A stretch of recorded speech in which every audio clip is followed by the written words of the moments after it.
Hello everyone and welcome आज के हमारे इस वीडियो में। तो आज इस वीडियो में जो हम बात करेंगे जिस टॉपिक के बारे में, वो बहुत ही इम्पोर्टेंट है कि ऑयल जो है वो कितना महत्वपूर्ण है हमारी इंजन के लिए। ये हमारा इंजन है और हमारे इंजन में जो हमारे वाल है इसके ऊपर कार्बन जम जाता है। तो कार्बन जमने का क्या कारण होता है, क्यों जो है कार्बन जमता है? पहला पॉइंट, क्यों हमारे इंजन में जगह जगह पे मेटल के ऊपर कार्बन जम जाता है।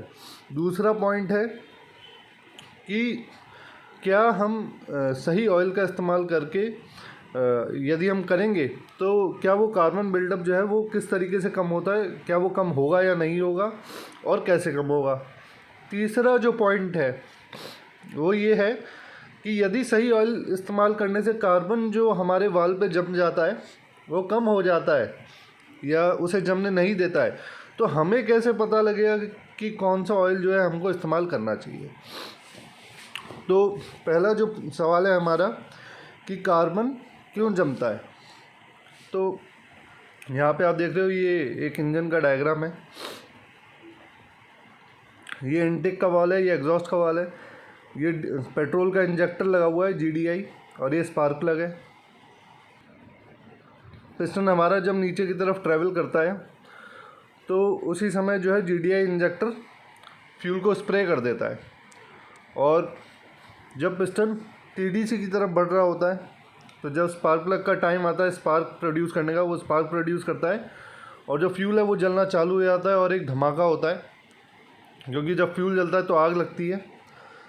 अब पहला स्टेप है, पहला जो रीज़न है कार्बन बिल्डअप का वो है ब्लो बाय।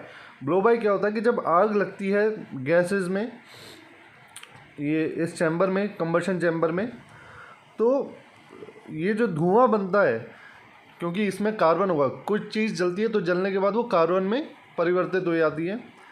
तो यहाँ साइड से पिस्टनों की जो रिंग है और जो स्लीव है उसके बीच में जो थोड़ा सा गैप होता है, वहाँ से जो कार्बन गैसेज हैं वो निकल करके नीचे जो ब्लो बाय है उसमें जाती है और जो PCV जो हमारा पॉजिटिव क्रैंकेस वेंटिलेशन होता है, क्योंकि जो क्रैंकेस की गैस होती है वो इनटेक में दोबारा डाल दी जाती है, उस सिस्टम को कहते हैं PCV, पॉजिटिव क्रैंकेस वेंटिलेशन।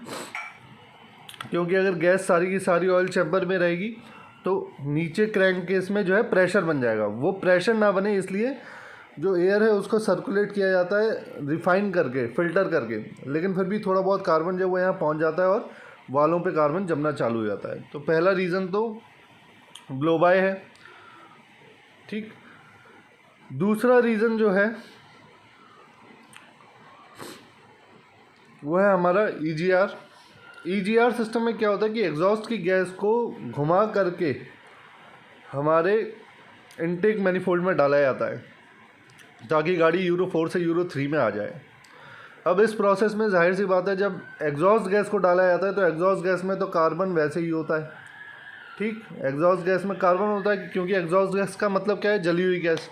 अब उसमें कार्बन होता है तो जब कार्बन दोबारा से आएगा यहाँ पे तो जाहिर सी बात है वो वाल के ऊपर जमने की कोशिश करेगा और जम भी जाता है। तो इस वजह से जो है EGR को यूज़ हम करते हैं तो कहीं ना कहीं वो इंजन को भी जो है खाने लगता है इस तरीके से।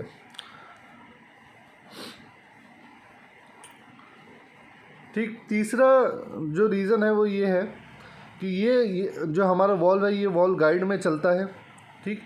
अब ये वॉल्व की जो सील है वो जब लीक हो जाती है तो उसमें से थोड़ा थोड़ा ऑयल उतर करके वॉल्व सीट के ऊपर, मतलब पीछे वाले हिस्से पे, यहाँ पे इधर जमने लग जाता है। अब जब ऑयल आता है तो ऑयल पूरे इंजन में चलता है, पिस्टनों पे चलता है, यहाँ पे जो है साइड में चलता रहता है और जितना भी कार्बन स्लीव के ऊपर लगता है उसको ले करके नीचे क्रैंककेस में आता है। यही ऑयल जब घूम करके ऊपर आता है वॉल्व गाइड में से लीक हो जाता है, सील लीक हो जाती है, तो यहाँ पे आकर के वो बैठने लगता है और अपने साथ कार्बन को जमाने लगता है। तो इन्हीं कुछ कारणों की वजह से वॉल्व के ऊपर जो है कार्बन जमने लगता है। अब जो MPFI सिस्टम होता है उसमें क्या होता है कि इनटेक मैनिफोल्ड पे ही आपका जो पोर्ट इंजेक्शन सिस्टम है, यहाँ पे फ्यूल का इंजेक्टर लगा रहता है, तो जब वो फ्यूल देता है तो ये कार्बन जो डिपॉजिट होता है उसको हटा देता है। लेकिन अब आजकल जो गाड़ियाँ आ रही हैं वो आ रही हैं GDI, जैसा हमने देखा पहले डायग्राम में, इस तरह की आ रही हैं कि पेट्रोल का इंजेक्टर भी सीधा सीधा डायरेक्ट इंजेक्शन सिस्टम की तरह पिस्टन के ऊपर लगा है। तो ये सुविधा भी अब हट गई कि अगर यहाँ पे लगा होता, जैसे इसमें लगा हुआ है, तो अपने इंजेक्शन के टाइम पे जो है वो कार्बन को हटा देता। तो इस वजह से ये कुछ ऐसे कारण हैं जिसकी वजह से वॉल सीट के ऊपर जो है कार्बन जम जाता है। अब दूसरा सवाल क्या था हमारा कि क्या ऑयल, सही ऑयल इस्तेमाल करने से ये कार्बन डिपॉजिट कम हो जाएगा? तो ऑयल में दो चीज़ें होती हैं, एक तो होता है हमारा बेस ऑयल और दूसरा होता है एडिटिव्स। अब बेस ऑयल क्या है, अधूरा होता है, इस वजह से उसमें एडिटिव्स डाले जाते हैं। तो बेस ऑयल का यदि हम इस्तेमाल करते हैं तो एक पॉइंट पे अगर केवल बेस ऑयल का इस्तेमाल करेंगे, एडिटिव्स का इस्तेमाल नहीं करेंगे, तो एक पॉइंट पर आकर के उसमें गाढ़ापन पैदा हो जाता है और इतना गाढ़ा हो जाता है कि वो आसानी से मूव नहीं कर पाता। ठीक, अब जब वो मूव नहीं कर पाएगा और मेटल के ऊपर लगेगा तो अपने साथ कार्बन को भी यहाँ पे चिपका देगा मेटल के ऊपर, कोई भी मेटल सरफेस हो पूरे इंजन में। तो यहाँ पे दो एडिटिव्स का इस्तेमाल किया जाता है, एक तो है डिटर्जेंट और दूसरा है डिस्पर्सेंट्स।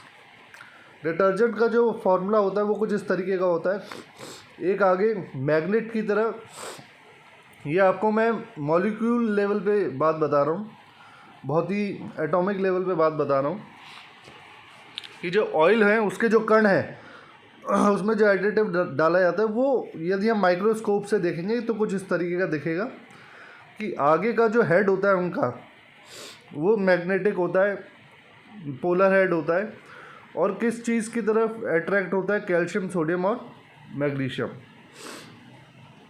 तो मैग्नीशियम क्या है, मेटल है।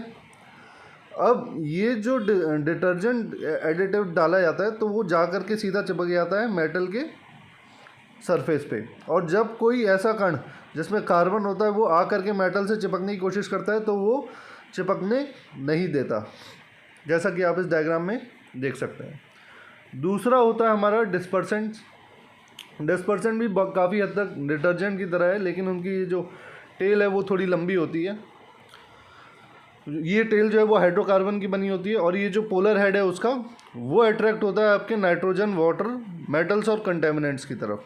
यानी वो सारी चीज़ें जो हम चाहते हैं कि हमारे इंजन को छुए ना, उसकी तरफ अट्रैक्ट होता है। तो कोई भी ऐसा कण जब हमारे इंजन की तरफ बढ़ रहा होता है, इंजन में मतलब पिस्टन की तरफ या वॉल गाइड की तरफ बढ़ रहा होता है, तो ये जा करके उस ग्रुप बना करके उसको पकड़ लेते हैं और उस पार्ट से उसको चिपकने नहीं देते जिसकी तरफ वो जा रहा है। जैसे सपोज करिए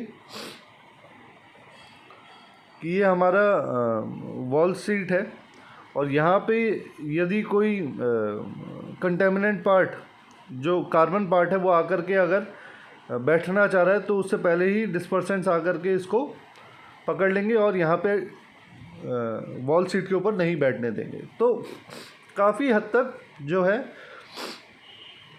आपके इंजन के जो पार्ट हैं वो ऑयल से बचाए जा सकते हैं, ऑयल के माध्यम से ख़राब होने से बचाए जा सकते हैं। कौन सा ऑयल, तीसरी बात आती है, कौन सा ऑयल हमको यूज़ करना है, हमें कैसे पता लगेगा कि ये जो है इस तरीके से काम करेगा।